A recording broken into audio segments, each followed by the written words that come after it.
Hi, Kelly from Johnny's Vintage Motorcycle.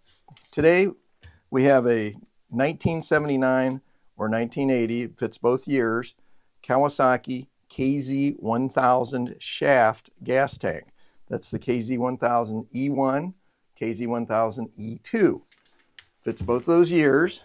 This tank, as you can see, is very clean inside. Obviously not an original paint job since they didn't offer purple on those years. Probably was red originally from the underside. Included is the fuel gauge sending unit. The petcock is not on this.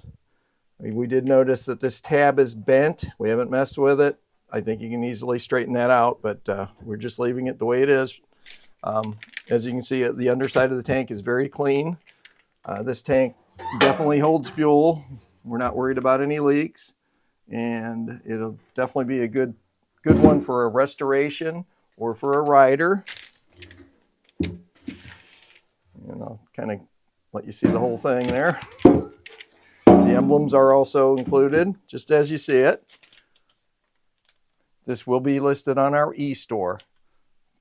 Thank you for watching.